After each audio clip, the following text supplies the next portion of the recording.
मीश देवगन और आप देख रहे हैं देश का सबसे लोकप्रिय कार्यक्रम आर पार। प्रधानमंत्री नरेंद्र मोदी ने कोरोना पर देश को संबोधित किया और कहा कि कोरोना की दूसरी लहर तूफान बनकर आई है, लेकिन हम पूरी मजबूती के साथ ये जंग भी जीत जाएंगे। प्रधानमंत्री ने यह भी कहा कि हमें और जागरूक होने की आवश्यकता है, जरूरत है, ताकि देश को लॉकडाउन से बचाया जा सके। लेकिन पूरा का पूरा विपक्ष मोदी सरकार पर सियासी वार में जुट गया है। प्रियंका वाड्रा ने कहा है कि कोरोना पर मोदी सरकार पूरी तरह से फेल हो चुकी है। प्रियंका वाड्रा ने यह भी कहा है कि देश में ऑक्सीजन की भारी कमी है और मोदी सरकार ने बड़ी मात्रा में ऑक्सीजन का एक्सपोर्ट कर दिया है।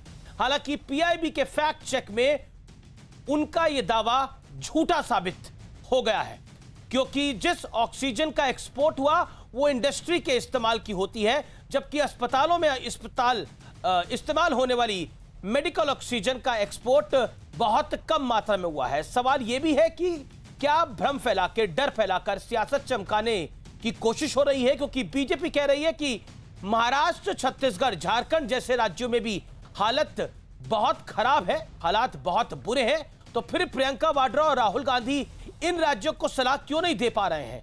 तो आज कोरोना पॉलिटिक्स पर होगी देश की सबसे बड़ी बहस। कोरोना के नाम पर सियासत जिंदाबाद। एक तरफ लोग ऑक्सीजन के लिए लड़ रहे हैं और दूसरी तरफ सियासतदान अपने क्रेडिट के लिए, यानी अपनी पॉलिटिकल क्रेडिट के लिए लड़ाई लड़ रहे हैं।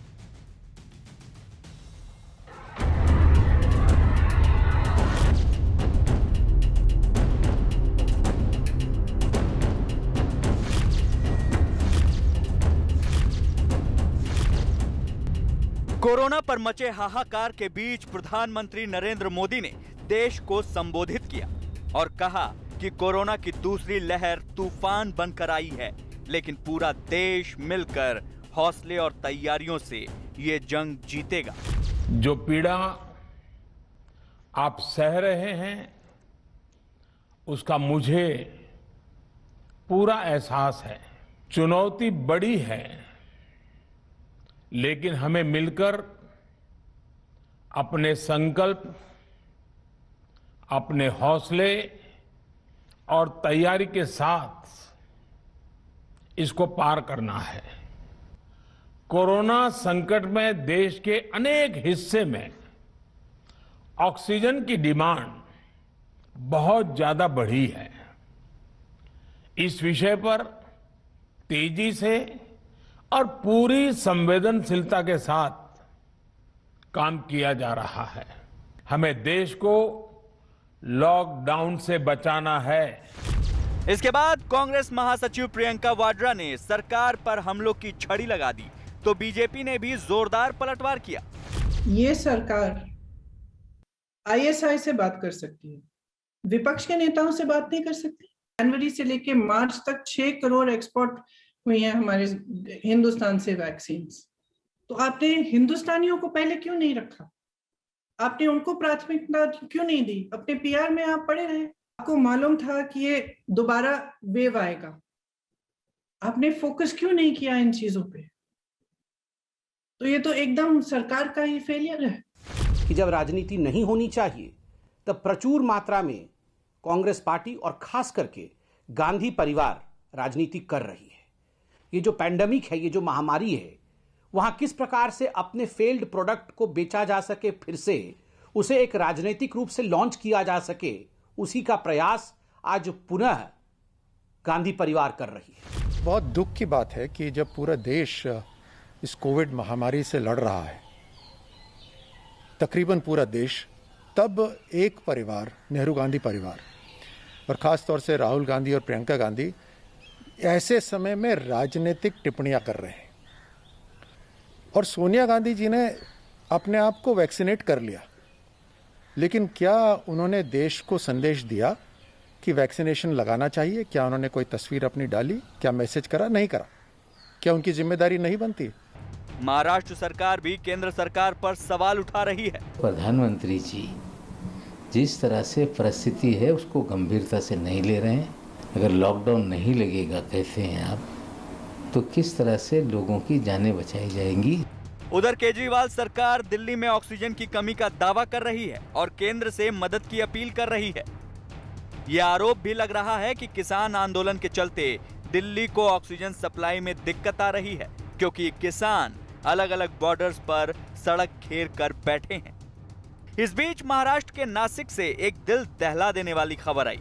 यहां के जाकिर हुसैन अस्पताल में ऑक्सीजन टैंक लीक हो गया, जिसके चलते कुछ देर के लिए सप्लाई ठप हो गई और 20 से ज्यादा मरीजों की मौत हो गई। लेकिन आज सबसे बड़ा मुद्दा है कि क्या महामारी में भी सियासी मौका ढूंढा जा रहा है। इसी पर होगी देश की सबसे बड़ी बहस। और अब वक्त है भ्रम तोड़ने वाले विश्लेषण का। प्रियंका वाड्रा ने कहा कि 9300 मीट्रिक टन ऑक्सीजन एक्सपोर्ट का दावा किया गया, लेकिन मात्र 12 metric ton medical oxygen export हुआ है। मुफ्त वैक्सीन पर भ्रम फैलाने की कोशिश हुई। सरकारी हॉस्पिटल में हर उम्र के लोगों को मुफ्त वैक्सीन अभी भी लगेगी। बढ़ता हूं आगे। केंद्र सरकार पर कोरोना को लेकर फेल होने का आरोप लगा। महाराष्ट्र, छत्तीसगढ़ जैसे राज्यों में कोरोना की भयावह स्थिति है। महाराष्ट्र में सबसे ज्यादा केसेस आ रहे हैं और आप लगातार देखिए महाराष्ट्र का जो एंगल है या फिर चार्ट जो जिसे हम कहते हैं, जो ग्राफ है, वो ऊपर की तरफ ही जा रहा है, वो नीचे आया ही नहीं है। यह भी स्थिति गंभीर है। सवाल उठाया गया कि एक साल में मोदी सरकार ने क्या किया। एक साल का समय सभी राज्यों के पास भी था, उन्होंने क्या किया? तो यानी कुल मिलाकर ठीकरा फोड़ने का काम हो रहा है। अगर मैं इसको साफ तौर पे बोलूं, विश्लेषण का अंतिम शब्द यही है कि ठीकरा फोड़ने का काम हो रहा है। मैं बढ़ता हूं आगे। मेरे साथ आज कौन कौन मेहमान जुड़ रहे हैं, मेरे साथ आज की इस चर्चा में जुड़ रहे हैं डॉक्टर संबित पात्रा, भारतीय जनता पार्टी के प्रवक्ता। मेरे साथ इस चर्चा में जुड़ रहे हैं अभय दुबे, कांग्रेस पार्टी के प्रवक्ता। जूही सिंह है प्रवक्ता समाजवादी पार्टी की। राघव चड्ढा मेरे साथ होंगे प्रवक्ता आम आदमी पार्टी के। और मेरे साथ सुब्रास्था जुड़ेंगी जानी मानी लेखिका, उनका भी अभिनंदन है। मैं सबसे पहले आपसे शुरुआत करता हूं अभय दुबे। अभय दुबे, कुछ फैक्ट चेक कर लेने चाहिए। आज सुबह सुबह प्रियंका जी की तरफ से बयान आया और लगातार उन्होंने एक ANI को इंटरव्यू दिया। उसके बाद हम ट्वीट्स भी देख रहे हैं लगातार कांग्रेस प्रवक्ताओं के।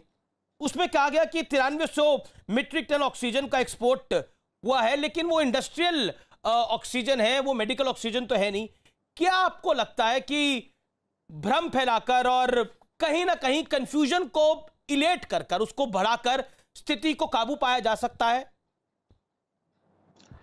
अमीश देवगन जी, मैं बहुत विनम्रता से आपसे कहना चाहता हूं, अगर एक बार जो टीवी 18 ने खबर दिखाई है उसी को आप अगर इस समाचार में बता देंगे। प्रधानमंत्री जी का कल का वक्तव्य, उन्होंने अपने कल के संबोधन में कहा कि हम इंडस्ट्रियल ऑक्सीजन को लगातार मेडिकल ऑक्सीजन में कन्वर्ट कर रहे हैं। ये भली भांति लोग जानते हैं। इंटर मिनिस्ट्रियल ग्रुप की जो बैठक कोविड-19 में के लिए कंस्टिट्यूट की गई है, उसके मिनट्स देख लीजिए 15 अप्रैल के। उसमें साफ उन्होंने कहा है कि हिंदुस्तान के पास आज जो प्रतिदिन का प्रोडक्शन है वो 7,500 मीट्रिक टन का है। लगभग 3,882 मीट्रिक टन मेडिकल ऑक्सीजन लग रही है, 2,200 मीट्रिक टन इंडस्ट्रियल ऑक्सीजन लग रही है और ऑक्सीजन सरप्लस है। तो इस हिंदुस्तान के साथ षड्यंत्र ये किया कि समय रहते उस ऑक्सीजन की मैपिंग नहीं, ये षड्यंत्र किसने किया? आप इतना बड़ा आरोप लगा रहे हैं कि हिंदुस्तान के साथ षड्यंत्र किया, भारत के साथ नहीं। मैं आपसे जानना चाह रहा हूं, भारत के साथ षड्यंत्र किसने किया?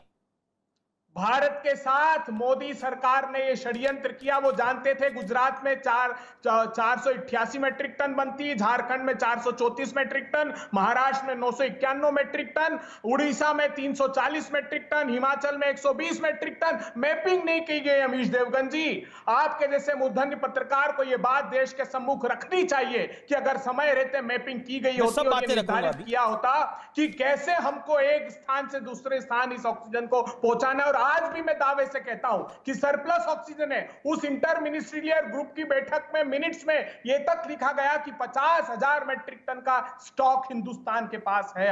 जी। तो ये जो गैर जिम्मेदाराना व्यवहार सरकार का है, उस पर प्रतिपक्ष को अधिकार है। बिल्कुल, प्रतिपक्ष को अधिकार है कि वो सरकार से जवाबदेही ले।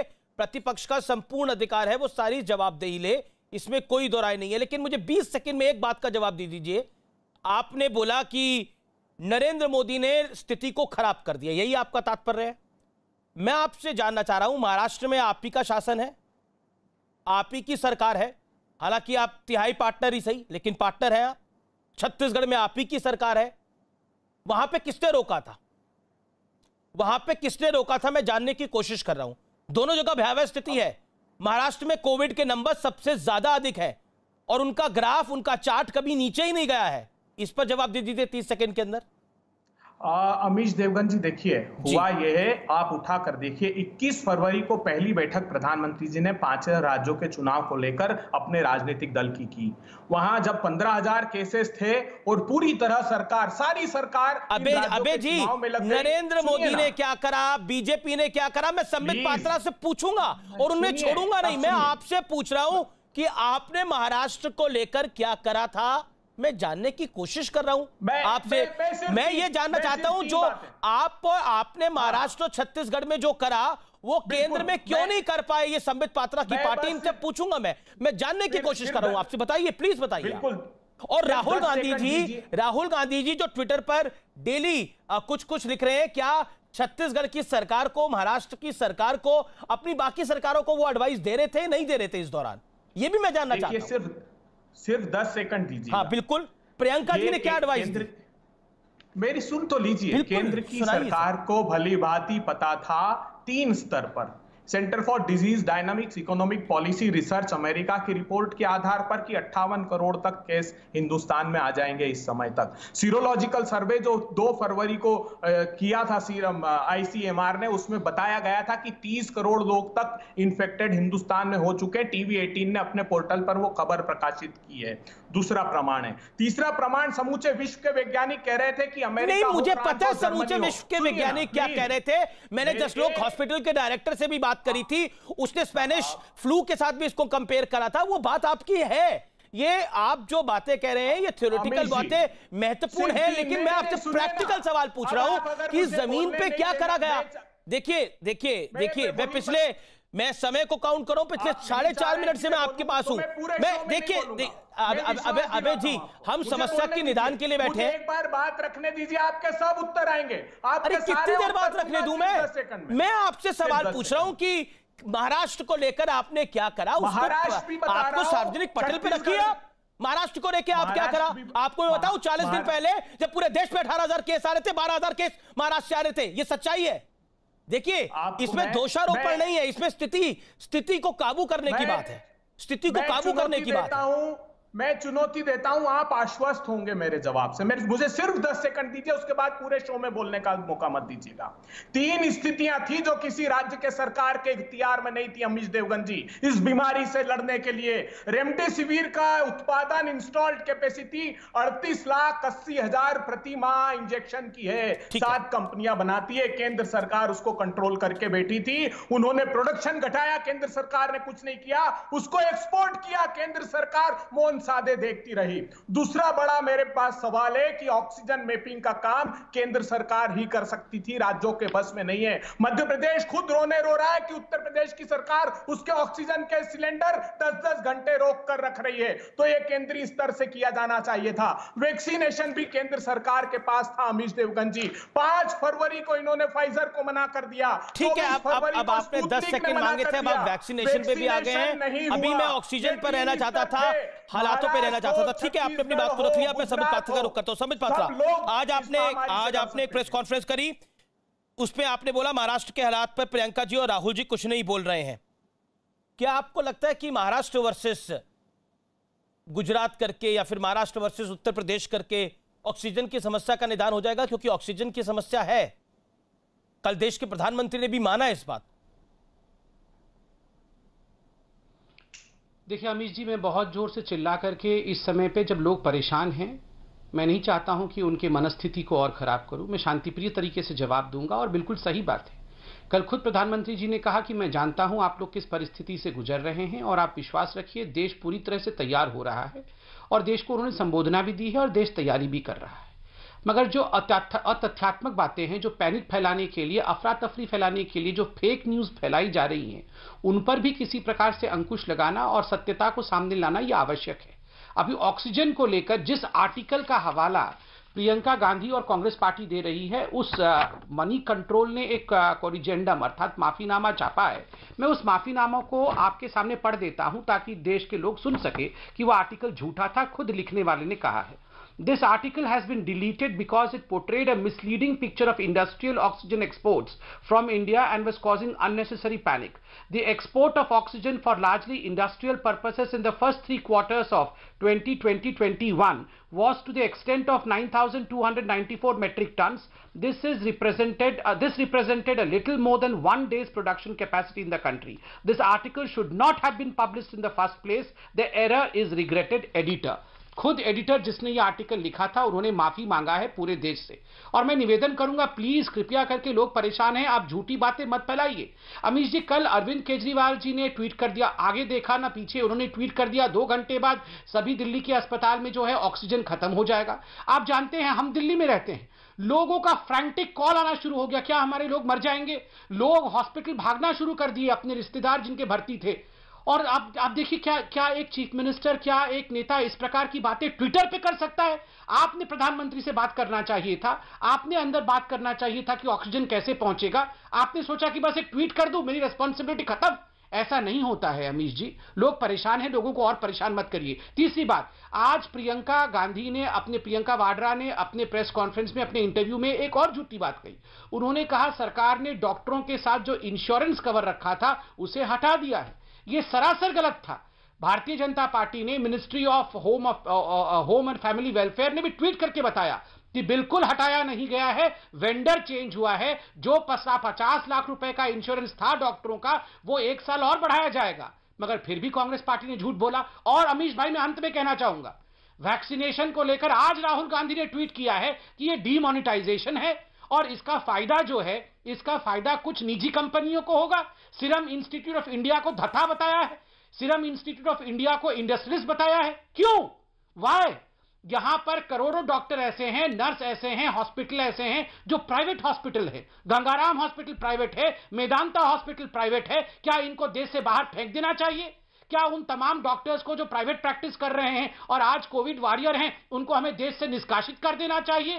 क्या सीरम इंस्टीट्यूट ऑफ इंडिया को बंद कर देना चाहिए? क्या कोविशील्ड को मना कर देना चाहिए क्योंकि वो उद्योगपतियों का है? सॉरी, राहुल गांधी को कोई लोग विश्वास करते हैं नहीं। और इस प्रकार की उल जुलूल बातें करके कुछ राजनेताओं ने, और यहां मेरी दीदी बैठी हुई है समाजवादी पार्टी से, क्या अखिलेश जी जल्दी भले हो? अखिलेश जी वो भी पॉजिटिव है, मगर अखिलेश जी ने कहा था मैं बीजेपी का वैक्सीन नहीं लूंगा और जब हमारी सरकार आएगी तब लोग वैक्सीन ले, उससे पहले वैक्सीन नहीं ले। आज दीदी बैठी हुई है, मैं बड़ा सम्मान करता हूं उनका। क्या उन्होंने वैक्सीन लिया या वो भी इंतजार कर रही है? ठीक है, मैं एक-एक करके जवाब लूंगा। पहले राघव चड्ढा, समित पात्रा, पहले राघव चड्ढा। लेकिन इस समय की बड़ी खबर, भारतीय वायुसेना की मुहिम है, वो कोविड की लड़ाई में अपना योगदान दे रहे हैं और जरूरी सामान देश के विभिन्न भागों में पहुंचा रही हैं। एयर लिफ्टिंग हो रही है। इस समय की बड़ी खबर है, भारतीय वायुसेना मैदान में उतर गई है और कोरोना की लड़ाई में एक बड़ा योगदान दे रही है। इस समय की मैं आपको बड़ी स्टोरी बता रहा हूं। ये भारतीय वायुसेना जो मेडिकल इक्विपमेंट है, जो मेडिकल स्टाफ है, जिन जगहों पे आवश्यकता है उनको लेके पहुंच रही है और ये पूरे देश में हो रहा है। और इंडियन एयरफोर्स ने खुद ट्वीट करके बोला है कि इंडिया फाइट्स कोरोना और हम आपके साथ खड़े हैं। भारतीय वायुसेना मेडिकल इक्विपमेंट पहुंचाने के लिए मैदान में उतर गई है। ये इस समय की बड़ी खबर है। यानी कुल मिलाकर ये देश के लिए मेडिकल इमरजेंसी है, लेकिन जंग जब होती है तो जंग हिम्मत हार के नहीं होती, जंग लड़के होती है और जंग को जीता भी लड़के ही जाता है। अगर आप हथियार डाल देते हैं तो वो जंग आप नहीं जीत सकते, चाहे वो कोई भी जंग हो। कोरोना एक महामारी है, एक पैराडामिक है, सिचुएशन खराब है, इसमें कोई दो राय नहीं है। जरूरी हो तभी घर से निकले, लेकिन कंफ्यूजन, झूठ, भ्रम, इन सब चीजों से बचें और आप लोग भी बचें, क्योंकि आवश्यकता है उस चीज की। जिस चीज की कमी है उस चीज को सरकारें, चाहे वो राज्य सरकारें हो, चाहे वो प्रदेश सरकारें हो, चाहे वो केंद्र की सरकार हो, अपनी एड़ी चोटी का जोर लगा रही है कि उस चीज की कमी ना हो। कौन चाहेगा कि उसके राज्य में लोग मर जाएं? कोई नहीं चाहेगा ऐसा। कौन देश चाहेगा ऐसा? मेरे साथ राघव चड्ढा है। राघव चड्ढा, संबित पात्रा कह रहे थे कि मुख्यमंत्री अरविंद केजरीवाल जी ने जब कल पैनिक बटन दबाया और बोल दिया सिर्फ 2 घंटे की ऑक्सीजन बची है, क्या आपको लगता है कि मुख्यमंत्री को एलजी से बात करनी चाहिए थी, गृह मंत्री से बात करनी चाहिए थी, प्रधानमंत्री से बात करनी चाहिए थी, सिस्टम में और लोगों से बात हो सकती थी, सीधा बयान दे देना या ट्वीट कर देना? क्या आपको लगता नहीं इससे पैनिक फैल जाएगा? और कल दिल्ली की कई जगहों से ऐसी खबरें आई कि लोग अपने अपने जो उनके परिजन अस्पतालों में थे तो बहुत परेशान हो गए कि कितने घंटे की ऑक्सीजन बची है, वो बचेंगे नहीं बचेंगे? राघव जी। अमीश भाई, 2-3 चीजें। पहली चीज तो ये कि शायद मेरे मित्र संबित जी बात नहीं जानते हैं कि ट्वीट करने से पहले या सार्वजनिक तौर पर बयान देने से पहले दिल्ली सरकार के कई मंत्रियों ने, यहाँ तक कि खुद मुख्यमंत्री जी के कार्यालय ने कई आला मंत्रियों से भारत सरकार में बात करी। आप कहेंगे तो मैं नाम भी दे दूंगा, सारे बड़े मंत्रियों से बात भी करी, बड़े ब्यूरोक्रेट से बात करी और अपनी झोली फैलाई और मांग करी कि ऐसे ऐसे वास्तविकता कुछ इस प्रकार है, इस अस्पताल में इतने घंटे की सप्लाई बची है, इसमें इतने घंटे की सप्लाई बची है, तो आप कृपया कर अपनी मदद हमें दें। दूसरी चीज, कई ऐसे अस्पताल भी हैं जिनमें एक बड़ी खबर और, दिल्ली का कोटा बढ़ा दिया है केंद्र सरकार ने, 100 मीट्रिक टन ऑक्सीजन बढ़ी है दिल्ली की। ये इस समय की बड़ी खबर है, दिल्ली को अब ज्यादा ऑक्सीजन मिलेगी, ये भी बड़ी खबर इस समय आ रही है, केंद्र ने कोटा बढ़ाया है। Raghav Chadha, react to this. बिल्कुल सर, मैं सबसे पहले इस चीज के लिए, ये बढ़ाने के लिए केंद्र सरकार की इस पहल का बहुत बहुत स्वागत करता हूं। उन्हें एक दिल्ली वाला होने के नाते, दिल्ली सरकार का एक हिस्सा होने के नाते, एक विधायक होने के नाते दिल्ली वालों की ओर से बहुत बहुत बधाई भी देता हूं। हमने 700 मीट्रिक टन की मांग उनसे करी थी, उन्होंने 378 हमें सबसे पहले दिया था, और वो भी 378 भी हमारा काफी जगह रुक गया, क्योंकि देखा गया है, दिन भर खबरें चली कि हरियाणा में जो प्रोडक्शन प्लांट था ऑक्सीजन का, वहां पर कुछ लोगों को हरियाणा सरकार ने भेजकर दिल्ली की ओर नहीं आने दिया ऑक्सीजन सप्लाई, और वो परेशानी भी मुझे लगता है हल हो जाएगी। और 500 किसानों का आंदोलन भी चल रहा है, उसकी वजह से भी थोड़ा डिले हुआ है। पहले खत्म कर लूं अमीश जी, मेरे को। हाँ बिल्कुल, अब खत्म करेगा राघव जी। किसानों का भी आंदोलन चल रहा है, किसानों का भी आंदोलन चल रहा है, आड़तियों का भी जो आंदोलन चल रहा है, उसके चलते भी काफी आपने रिपोर्ट्स देखी होंगी, काफी ऑक्सीजन की सप्लाई डिलेड हो रही है, उस पर आप क्या कहना चाहते हैं? नहीं देखिए, ये मैं उस पर आऊंगा, अभी उस पर भी बता दूंगा, ये सब क्या भ्रम फैलाया जा रहा है उस पर भी बताऊंगा। पहली चीज तो ये कि अगर 500 मीट्रिक टन किया है केंद्र सरकार ने, तो मैं उसका स्वागत करता हूं, और तमाम मंत्रियों का, कई सारे मंत्री व्यक्तिगत तौर पे जिनसे हमारी भी बात हुई, जो लगातार लगे हुए थे केंद्र सरकार के, उन्हें भी धन्यवाद देता हूं। मैं ये कहना चाहूंगा आपको कि देखिए, दिल्ली में परिस्थितियां कल रात को कुछ इस प्रकार बन गई थी कि 1-2 अस्पताल में ऑक्सीजन जब खत्म हुई तो दूसरे अस्पताल से ऑक्सीजन के सिलेंडर उठा के ले जाकर वहां ऑक्सीजन की सप्लाई मुहैया करानी पड़ी। इस प्रकार की स्थिति भी बनाई, और पिछले कई दिनों से हमारे अधिकारी, हमारे मंत्री एक ट्रक की मूवमेंट, कि वो निकला कि नहीं निकला हरियाणा के प्रोडक्शन प्लांट से, बॉर्डर पे पहुंचा, दिल्ली के अंदर आया, दिल्ली में पहुंचा कि नहीं पहुंचा, वो मॉनिटर कर रहे हैं। एक विषय। दूसरी चीज मैं ये कह देता हूं, जो किसानों का भ्रम फैलाया जाता है, मैं इस पे भी बता देता हूं कि प्रॉब्लम सप्लाई की है, प्रॉब्लम ट्रांसपोर्टेशन की नहीं है। और आज से 1 महीना, 2 महीना, 15 दिन, 20 दिन पहले भी दिल्ली के अंदर इन्हीं ट्रकों से ऑक्सीजन आती थी, तब तो कोई समस्या नहीं आती थी। तो इस प्रकार के भ्रम फैलाती है जो बीजेपी, उसे बचना चाहिए, और बीजेपी वालों को किस प्रकार से सप्लाई को बढ़ाया जाए। जैसे कि मैं आपको एक आंकड़ा देता हूं, भारत सरकार ने 9200 मीट्रिक टन वित्तीय वर्ष 2021 में एक्सपोर्ट कर दिया, जिसमें से बांग्लादेश को कई हजार मीट्रिक टन दे दिया। पिछले सालों के मुकाबले दुगना एक्सपोर्ट ऑक्सीजन का कर दिया। अरे भाई, ये एक महामारी का साल है, ऑक्सीजन था। ठीक है, संबित पात्रा इसका जवाब देंगे। संबित, अगर आपने हजारों मीट्रिक टन एक्सपोर्ट कर दिया और हिंदुस्तान के लोगों को ऑक्सीजन देने के लिए नहीं इस्तेमाल किया, तो सवाल तो खड़ा होगा कि नहीं होगा? सवाल खड़ा होगा। और आज अगर राज्य सरकारें केंद्र सरकार के सामने झोली नहीं फैलाएंगी, तो किसके सामने झोली फैलाएंगी? केंद्र सरकार तो बड़ा भाई है हमारा, उसको ठीक है, जवाब सुन लेते हैं राघव जी। संबित पात्रा, जवाब। देखिए, पहली बात तो है ऑक्सीजन एक्सपोर्ट को लेकर अभी मैंने, शायद आम आदमी पार्टी के स्पोक्सपर्सन जब जुड़े नहीं थे, मैंने पूरे विषय को रखा था, मैं दोहराऊंगा नहीं। दूसरी बात है, किसान आंदोलन को लेकर भारतीय जनता पार्टी ने कोई भ्रम नहीं फैलाया। जो आइनॉक्स है, जो प्रोड्यूसिंग कंपनी है, उसने कहा क्योंकि सिंघू बॉर्डर ब्लॉक है किसान आंदोलन के कारण, और आज 20,000 और आड़तिये आ गए हैं पंजाब से, तो स्वाभाविक रूप से गाड़ियों को 100-100 किलोमीटर का डिटूर लेकर दूसरे रूट से आना पड़ रहा है, इसलिए कुछ घंटों की देरी हो रही है। अभी आम आदमी पार्टी ने कहा कि 2 महीने पहले भी तो उसी सड़क से ऑक्सीजन आता था। 2 महीने पहले की स्थिति और अब की स्थिति में बहुत फर्क है। 2 महीने पहले में जो ऑक्सीजन रिक्वायरमेंट था, वो अब बढ़ चुका है। इसलिए वो कहना कि 2 महीने पहले भी किसान बैठे हुए थे, इसलिए अब बिल्कुल स्थिति वही है, उचित नहीं है। तीसरी बात है, कुंभ के विरोध में कहने वाले, और मैं तो मानता हूं कुंभ को बिल्कुल प्रतीकात्मक बनाना अनिवार्य था, मैं साधुओं को धन्यवाद भी देता हूं, उन्होंने उसे प्रतीकात्मक बनाया, प्रधानमंत्री जी ने भी बात की। मगर किसान आंदोलन को राजनीतिक कारणों से उसको समर्थन देना, आज 20 से 25 हजार तथाकथित किसान, मैं तो किसान नहीं मानता हूं, आड़तीय जो हैं वो कुछ राजनीतिक दलों के बिहेस्ट पे फिर से सिंघू बॉर्डर और बाकी बॉर्डर्स पे आ गए। क्या ये उचित है या उनको हटाना चाहिए, ये भी प्रश्न उठता है। और अंतिम बात मैं कहूंगा, देखिए आप बिल्कुल सही बात है, आप झोली मत फैलाइए, आपका अधिकार है, आपको जो आपका अधिकार है वो अधिकार अवश्य मिलेगा। मैं इतना ही कहूंगा कि इसमें तू मैं और राजनीति बिल्कुल नहीं होनी चाहिए, और किसी मुख्यमंत्री का ये दायित्व नहीं है कि वो पैनिक बटन दबाए। बिल्कुल आश्वासित करिए और लोगों को कभी ऑक्सीजन की कमी नहीं होगी यहां दिल्ली में। Okay Raghav Chadha 30 second rebuttal. देखिए, अगर नहीं होगी तो बहुत अच्छी बात है, और मैं संबित जी के इस अश्योरेंस का स्वागत करता हूं। मैं कोई इनसे लड़ाई लड़ने नहीं आया हूं, मुझे कोई वैचारिक राजनीतिक लड़ाइयां आज नहीं लड़नी है, उसे कभी बाद में लड़ेंगे जब महामारी चली जाएगी। लेकिन मैं बस इतना कहना चाह रहा हूं कि आज से 15 दिन पहले भी ऑक्सीजन की सप्लाई नॉर्मल थी, इन्हीं बॉर्डर से आती थी, उस समय तो भाजपा किसानों को ब्लेम नहीं करती थी। आज ट्रांसपोर्टेशन की समस्या नहीं है कि बॉर्डर पे भीड़ है, कोई दिल्ली के 18 बॉर्डरों में से 2 बॉर्डर पे लोग बैठे हैं इसलिए सप्लाई रुक गई। आज समस्या पीछे से सप्लाई की है, प्रोडक्शन की है, कि हिंदुस्तान के अंदर डिमांड बढ़ गई ऑक्सीजन की महामारी के चलते, लेकिन सप्लाई उतनी नहीं बढ़ पाई, तो एक डिमांड सप्लाई गैप आ गया। अच्छा, जो सप्लाई थी, जितनी हम करते थे हिंदुस्तान में, जितना प्रोडक्शन होता था, उसको हमने एक्सपोर्ट करके और हिंदुस्तान में घरेलू खपत के लिए और कम कर दिया। तो कहीं ना कहीं एक पॉलिसी फेलियर केंद्र सरकार का नजर आता है, और एक विपक्ष होने के नाते ये हमारा दायित्व बनता है अमीश भाई कि हम इनसे ये सवाल पूछें, देश की आवाम के बिहाफ पे इनसे ये सब कठोर सवाल पूछें कि बताएं कि बांग्लादेश को 4000 मेट्रिक टन की जरूरत है कि बंगाल, बिहार, उत्तर प्रदेश और दिल्ली के लोगों को 4000 मेट्रिक टन की जरूरत है, किसको जरूरत है? ठीक है, ओके, मैं संबित आपके पास आऊंगा। सुब्राष्ट्रा का मैं रुख करता हूं। सुब्राष्ट्रा, क्या ये मिसकैलकुलेशन था सेंट्रल गवर्नमेंट का, जिस तरह के आरोप लगाए जा रहे हैं?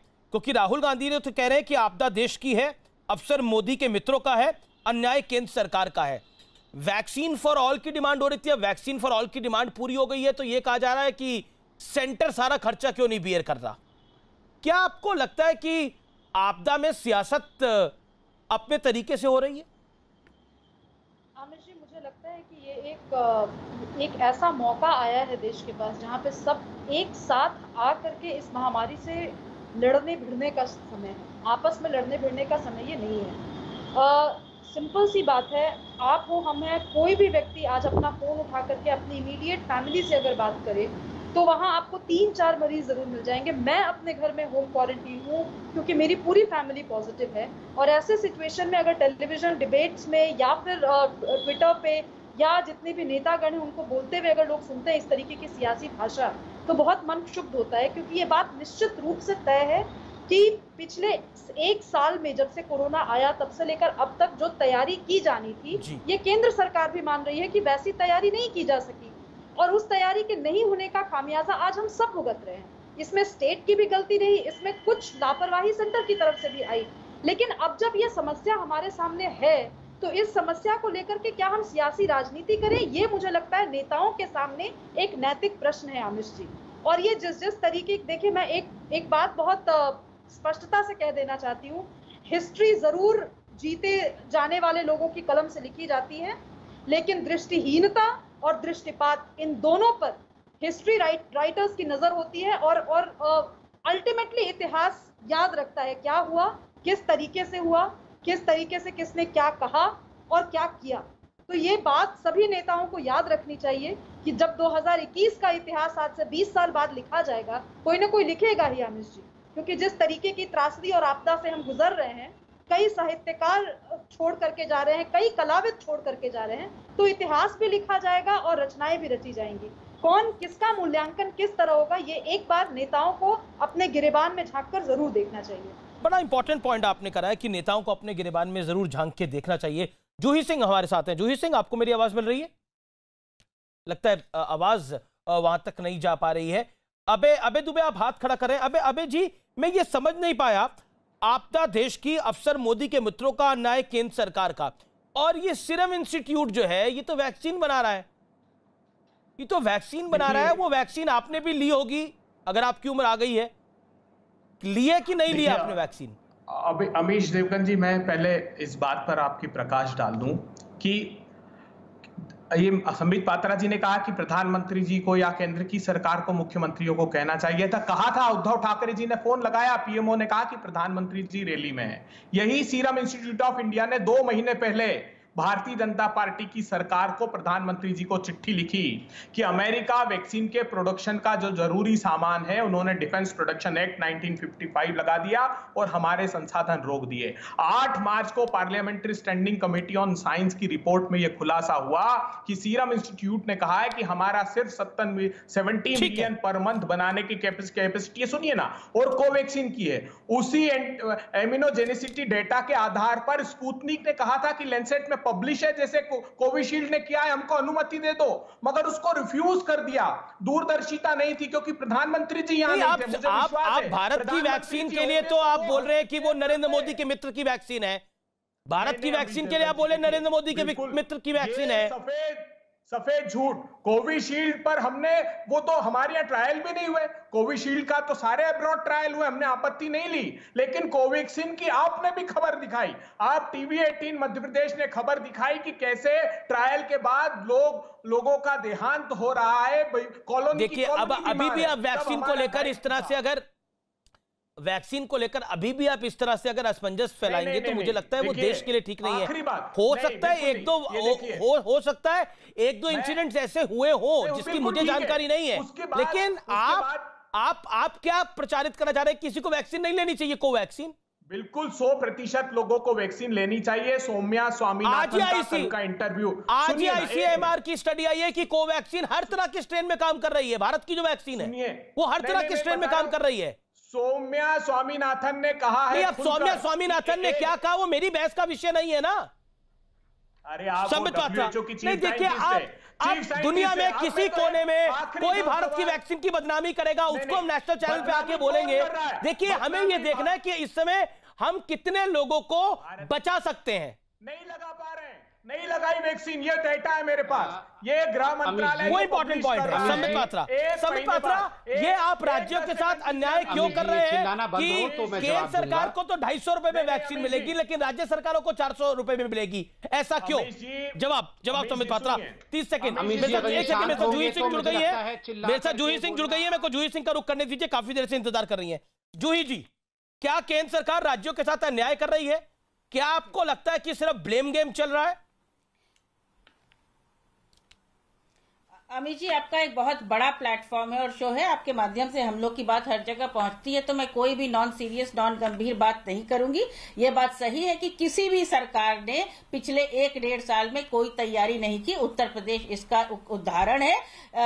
ऑक्सीजन की किल्लत है उत्तर प्रदेश में, लखनऊ में जगह जगह लोग वापस किए जा रहे हैं हॉस्पिटल से क्योंकि उनके पास ऑक्सीजन नहीं है। अगर केजीएमयू, हम बार बार कह रहे हैं कि कैंसर हॉस्पिटल को, जिसको समाजवादी पार्टी ने बनाया, उसको कोविड हॉस्पिटल बना दीजिए, केजीएमयू को कोविड हॉस्पिटल बना दीजिए। शासनादेश 1 हफ्ते पहले हो चुका है लेकिन आज तक उसका इम्प्लीमेंटेशन नहीं हुआ। एक नई चिट्ठी दी गई है कि सीएमओ की एक चिट्ठी की जरूरत होगी एडमिशन के लिए। क्यों हम इस तरह के ब्यूरोक्रेटिक टैंगल्स में फंस रहे हैं? लोगों को बचाना है, कठिनाई को समझना है, कठिनाई हमारे सामने है और अभी तो कठिनाई है, चाहे वो जिंदगी को ले लें, चाहे शमशान घाट को ले लें। रिश्वत, भ्रष्टाचार, कालाबाजारी बहुत धड़ल्ले से चल रही है।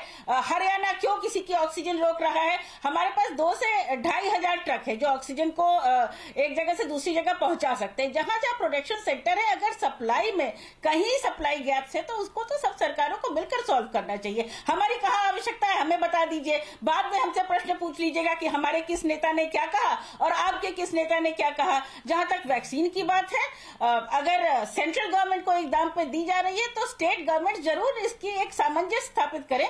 सेंट्रल और स्टेट गवर्नमेंट से लोगों को इससे कोई मतलब नहीं है कि उनको वैक्सीन कौन लगवाएगा, उनको वैक्सीन से मतलब है जो वैक्सीन सही तरीके से सरकार लगा रही है। प्राइवेट हॉस्पिटल्स को जरूर एक डिफरेंशियल चार्ज कर ले, लेकिन इसके लिए तो अपनी राज्य सरकारों से लोग प्रश्न पूछेंगे ना। हमारी एक मीडियन एज है 25 25 वर्ष। 25 वर्ष हमने 18 से 45 वर्ष के बीच के लोगों का जिम्मा ज्यादातर राज्य सरकारों पे छोड़ दिया है। तो एक प्लान, एक स्ट्रैटेजी तो अब बनानी ही पड़ेगी। अमीश जी से दोबारा प्रश्न न हो, ये हर चीज को हम लोग एक फायर फाइटिंग मोड में क्यों लेते हैं, आपातकाल की तरह क्यों लेते हैं, ये मुझे आज तक समझ में नहीं आया। इसमें मैं किसी पर भी उंगली उठाऊं, हर सरकार का यही हाल है। लेकिन लखनऊ में बुरा हाल है, हम एक लैंडलॉक्ड स्टेट है, डिपेंडेंट है अपनी सप्लाईज के लिए, और जगह से बहुत सारे देखिए जूही सिंह जो बात कह रही है कि समस्या तो है, समस्या से मुंह नहीं मोड़ा जा सकता, और मुझे लगता है कि इस बात को आप एक प्रवक्ता होने से पहले एक डॉक्टर भी हैं। समस्या है, और आपके अपने डॉक्टर फ्रेंड से भी बात हो रही होगी कि रेमडेसिविर की शॉर्टेज है, और आपको भी कितने सारे फोन आ रहे होंगे, मुझे भी कितने सारे फोन आ रहे हैं, जहां पर कई जगह रेमडेसिविर नहीं मिल पा रही है, कई जगह ऑक्सीजन की भी दिक्कतें आ रही हैं। क्या बेड्स की दिक्कत है? ये नॉर्मली हेल्थ इंफ्रास्ट्रक्चर के अंदर आप नॉर्मली किसी भी मुल्क के अंदर, भारत के अंदर तो 0.1% के करीब बेड्स होंगे, लेकिन यहां पर आप जनसंख्या देखिए कितने लोग संक्रमित हो रहे हैं, ये किसी को ऐसा अंदेशा नहीं था। लेकिन क्या आपको लगता है कि जो पिछले 1 साल में काम होना चाहिए था, संबित पात्रा, वो काम आपने 6 महीने तो करा, लेकिन अगले 6 महीने आप बंगाल के इलेक्शन में बिजी हो गए, और जब आप बंगाल के इलेक्शन में बिजी हो गए तो आपको लगा कि ठीक है अब कोरोना जा रहा है, अब हम बंगाल के इलेक्शन लड़ते हैं, बंगाल, असम, तमाम पॉलिटिकल पार्टीज की मैं बात कर रहा हूं, और वहां से आपका ध्यान हट गया। अमीश जी, ऐसी बात नहीं है। देखिए, इंडिया का जो पॉपुलेशन है और जिस प्रकार से इंडिया ने कोविड को पहले भी मैनेज किया और अभी एक विकराल स्थिति है, उसमें ऐसा नहीं है कि किसी ने मुंह मोड़ लिया है। ऑक्सीजन की कमी थी, ऑक्सीजन की कमी को बिल्कुल ठीक किया गया है, दुरुस्त किया गया है। 50,000 मेट्रिक टन इंपोर्ट किया गया है, 162 पीएसए प्लांट्स खोले गए हैं, इंडस्ट्रियल ऑक्सीजन डाइवर्ट किया गया है, प्रोडक्शन सेंटर्स बढ़ा दिए गए हैं, ग्रीन कॉरिडोर और ऑक्सीजन एक्सप्रेस के माध्यम से ऑक्सीजन पहुंचाया जा रहा है। रेमडेसिविर भी 74.5 लाख टैबलेट्स प्रतिदिन के प्रति माह के हिसाब से मैन्युफैक्चर हो रहा है। 20 मैन्युफैक्चरिंग यूनिट को एक्स्ट्रा लाइसेंस दिया गया है। जो आवश्यकता है वो रैशनलाइजेशन की है। बात मैं बीच में नहीं कह रहा था, रुकिए, रैशनलाइजेशन की है, रैशनलाइजेशन करने की आवश्यकता है। पैनिक नहीं करिए। Remdesivir is not a life saving drug. हर किसी को यह ड्रग नहीं देना है, नहीं लेना है। ये बार बार आज भी तीनों डॉक्टरों ने जब बात की, चाहे वो नरेश त्रिहान जी हो, देवी सेट्टी जी हो, चाहे गुलेरिया जी हो, सबने इसको एम्फसाइज किया है कि rationalisation is very essential. Number 3, यहां पर कहा गया कि नॉन सीरियस बातें नहीं होनी चाहिए। सीरियस बातें, नॉन सीरियस बातें कौन कर रहा है? राहुल गांधी जी ने कहा कि सीरम इंस्टीट्यूट ऑफ इंडिया जो है ये मोदी जी का दोस्त है और इसका फायदा Modi ji serum institute of India को दे रहे हैं, और कोवैक्सीन से लोगों को डेथ हो जा रहा है, ये कहा जा रहा है अभी। और यहां जूही जी क्या कहेंगी? जूही जी के नेता तो कह रहे हैं कि बीजेपी का वैक्सीन है, इसको तो कोई मत लगवाए, मैं भी नहीं लगवाऊंगा। और जूही जी तो ठीक है, हम सम्मान करते हैं जूही जी का, मगर मेरा तो मानना है जूही जी से बड़े नेता तो अखिलेश जी है ना। गलत कोट नहीं कर रहा हूं जूही जी, अखिलेश जी के बाइक को चलाइए, अखिलेश जी के बाइक को चलाइए प्लीज। यहाँ जूही जी झूठ बोल रही है, अखिलेश जी के बाइक को चलाया जाए। अखिलेश जी ने कहा ये बीजेपी का वैक्सीन है और हम ये, आप झूठी हैं, आपकी पार्टी झूठी है। अमीश जी आप एंकर हैं, आप अभी अखिलेश जी के बाइक को चलाइए, आप अभी अखिलेश जी के बाइक को चलाइए। ये आप झूठ बोल रही है कि अखिलेश जी की बाइक को हम गलत बता रहे हैं। अखिलेश जी ने कहा ये बीजेपी की वैक्सीन है। अखिलेश जी ने कहा कि मैं ये वैक्सीन नहीं लगवाऊंगा। अखिलेश जी ने कहा जब हमारी सरकार आएगी तब हम वैक्सीन लगाएंगे। आप बोल रहे हैं अखिलेश जी ने ऐसा नहीं कहा। मैं तो आपका सम्मान करता हूं, मगर आप अखिलेश जी की बातों को छुपाइए मत। अखिलेश जी ने झूठ कहा था, अखिलेश जी ने गलत कहा था, अखिलेश जी को माफी मांगनी चाहिए। अखिलेश जी नॉन सीरियस बातें कर रहे थे, अब आप चिल्ला के कुछ लाभ नहीं है, आप माफी मांग लीजिए। ऑक्सीजन आप कब उपलब्ध कराएंगे? अमीश जी, अखिलेश जी ने कहा था कि नहीं, यहाँ जूही जी कह रहे हैं एक एक करके दोनों अपनी बात को रख लें। न्यूज 18 से अखिलेश जी की बात को आप चलाएं। अखिलेश जी ने ऐसा कहा था या नहीं कहा था, ये चला के दिखाएं। अखिलेश जी ने कहा था ये बीजेपी का वैक्सीन है, हम में से कोई ये वैक्सीन नहीं लगाएगा। अखिलेश जी ने कहा था जब हमारी सरकार आएगी तब हम लोगों को वैक्सीन लगाएंगे, आप वैक्सीन मत लगाइए।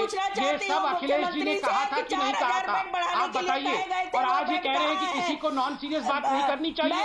सबसे ज्यादा नॉन सीरियस बात अखिलेश जी ने किया है, सबसे ज्यादा नॉन सीरियस बात अखिलेश जी ने किया है। कोई जूही जी मत चिल्लाइए, आप लोगों के मौत के जिम्मेदार आप भी हैं। महाबेशरम आपके अखिलेश जी है, टोटी चोर महाबेशरम है, वो टोटी चोर महाबेशरम है, याद रखिए, टोटी चोर महाबेशरम है। टोटी चोर को बचाइए मत, टोटी चोर महाबेशरम है। बदतमीज, निहायत बदतमीज व्यक्ति है आप लोग बदतमीज हैं। बिल्कुल सही बोला मैंने जो अखिलेश जी ने कहा था, आप चिल्ला रही हैं, आप बचाना। एक सेकंड, विषय पे रहते हैं, विषय मेरा निवेदन है, विषय पे रहते हैं। एक सेकंड, टोटी चोर के बारे में सच कहा है मैंने। टोटी चोर ने बताया था कि ये वैक्सीन बीजेपी का है, टोटी चोर ने बताया था ये वैक्सीन कोई नहीं लगाए, टोटी चोर ने बताया था, टोटी चोर ने ये सब बोला था। अमीश जी आप चला क्यों नहीं देते हैं? अमीश जी आप अखिलेश जी के बयान को चला क्यों नहीं देते हैं? देखिए अभी मैं पुराने बयानों को कहां चलाऊंगा। देखिए एक सेकंड सुब्राष्ट्रा कुछ हाथ खड़ा करिए, सुब्राष्ट्रा कुछ कहना चाह रही है। सुब्राष्ट्रा बोलिए, अब अपनी बात को रखिए। सुब्राष्ट्रा वैसे हम कह रहे हैं कि वैक्सीन सबको लेनी चाहिए, लेकिन वैक्सीन पर भ्रम भी आए, नाना प्रकार की बातें आई। क्विकली सुब्राष्ट्रा। देखिए आमिर जी, वैक्सीन हेजिटेंसी को लेकर के तो जो भी नेता सवाल उठा रहे हैं, मुझे लगता है कि वो नेता खुद इतने नॉन सीरियस हैं। दो नेता पॉजिटिव हैं जिनके दल से लोग आकर के बात थे, मैं उस बात को ज्यादा तूल नहीं दूंगी। मैं दो अनाउंसमेंट्स करना चाहती हूँ। बहुत सारी अनाउंसमेंट क्या है, इन्फॉर्मेशन है। इतने सारे युवा जुड़े हुए हैं ग्राउंड पे, अपने घर परिवार के अलावा लोगों की चिंता करते हुए लोग काम कर रहे हैं। नेताओं को ये नहीं सूझ रहा कि इसके अलावा जाकर के क्या और किया जा सके। यही दिल्ली से कितने लोग, कितने माइग्रेंट्स, फिर से वही क्राइसिस, हम वही नजारा हम देख रहे हैं, लोग जा रहे हैं। अरविंद केजरीवाल का ad, I am really sorry to say, it's not working. लोग अभी गांव जा रहे हैं, लोग पहुंच रहे हैं बिहार में, लोग पहुंच रहे हैं उत्तर प्रदेश में। जी। मैं अपील करना चाहती हूँ जो भी ग्राउंड पे लोग काम कर रहे हैं उनसे कि जो स्कूल्स हैं उनको प्लीज खोल दिया जाए, जैसे पहले खोला गया था क्वारंटीन सेंटर्स के लिए। बेड्स की किल्लत है, ये हम सब जानते हैं, लेकिन मुझे लगता है डिस्ट्रिक्ट लेवल पर अगर पीएचसीज थोड़ा सा और एक्टिव हो और कुछ डॉक्टर्स जो ऑलरेडी बहुत ओवर स्ट्रेच्ड हैं, अगर डॉक्टर्स ना हो तो जो भी पैरामेडिकल स्टाफ है, अगर वो थोड़ा वॉलंटियर करके अगर उन बेड्स पे जाकर बड़ा इंपॉर्टेंट सजेशन है यार, and I want to thank you कि आपने ये बड़ा इंपॉर्टेंट सजेशन दिया है। राघव चड्ढा, हालांकि ये सलाही है आपको, आप सरकार में है। देखिए दिल्ली के अंदर एक बार फिर हम पलायन की स्थिति को देख रहे हैं। उस पलायन की स्थिति को देखते हुए आप क्या करते? लास्ट टाइम तो सारा ब्लेम केंद्र सरकार पे आया था कि केंद्र ने मैनेज नहीं किया। चाहती हूँ आमिश जी, उसके बाद राघव जी आप अपना दलील देंगे। दिल्ली के मुख्यमंत्री, दिल्ली के उपराज्यपाल, मैं अपनी बात रखूं किसी भी जगह पे, बस अड्डे पे लोगों को रोकते हुए, भले ही ठीक है आपने सुब्राष्ट्रा ये बात को रखा, ऐड दे रहे हो, लेकिन कोई विधायक नहीं खड़ा है जाकर के उन मजदूरों से अपील करने के लिए। ठीक है राघव जी से मैं जवाब ले लेता हूँ। मैडम मैं राघव जी से जवाब राघव जी, आपका कोई विधायक, आपका कोई नेता सड़क पे नहीं खड़ा हुआ है उन मजदूरों को मना करने के लिए कि वो मत जाएं, पलायन ना करें? जैसे ही ये 6 दिन के लॉकडाउन की अनाउंसमेंट हुई, माननीय मुख्यमंत्री जी ने खुद अपनी प्रेस कॉन्फ्रेंस के माध्यम से हाथ जोड़कर विनम्र निवेदन किया है कि हम, और खास करके अपने प्रवासी भाई बहनों से, मजदूरों से जो दिहाड़ी कमाने के लिए दिल्ली आते हैं, दिल्ली उनका घर है, वो दिल्ली की प्रगति में, विकास की डोर में बराबरी के हिस्सेदार हैं, भागीदार हैं, उनको संबोधित करते हुए कहा कि आपके लिए यहाँ पर्याप्त मात्रा में सारे इंतजाम किए गए हैं, आप कृपया भी करके छोड़कर दिल्ली वापस ना जाएं, जैसे कुछ नज़ारे हमने पिछली बार देखे थे। फिर भी हमने देखा कि उस समय तो बहुत मात्रा में लोग गए थे, उस मात्रा में नहीं, लेकिन एक कम मात्रा में लोगों ने जिस दिन अनाउंसमेंट हुई लॉकडाउन की, उस दिन और उस अगले दिन सुबह दिल्ली से जाने का मन बनाया। और उनसे कई लोगों, हमें से कई लोगों ने बात करी, आपके कई पत्रकार बंधु उनके सामने थे, उन्होंने बात करी, उन्होंने ये बात मानी कि भाई दिल्ली में हमें सामाजिक आर्थिक सुरक्षा नजर आती है, लेकिन हमारे मन में एक शंका है, हमारे मन में एक अनसर्टनिटी का भाव है कि हो सकता है ये लॉकडाउन 1 महीना चले, 2 महीना चले, 3 महीना चले, 6 महीना चले, पहले वही तो पॉइंट है राघव जी, वही तो पॉइंट है। लास्ट टाइम जब लॉकडाउन हुआ था तो लास्ट टाइम ये कहा जा रहा था ये अनप्लैंड है। इस बार तो आपने प्लान्ड लॉकडाउन लगाया, लेकिन तब भी ये स्थिति आ रही है। जब प्रधानमंत्री जी ने भी आज से 1 साल पहले लॉकडाउन लगाया था, तो सुबह अनाउंस हो गया था, रात को 8 बजे उन्होंने अनाउंस किया, रात को 12 बजे से वो लग गया। तो कहने का मतलब है लॉकडाउन कोई इतनी बड़ी प्लानिंग के साथ नहीं, हर सरकार का कोशिश ये होता है कि लॉकडाउन लगाया ही ना जाए।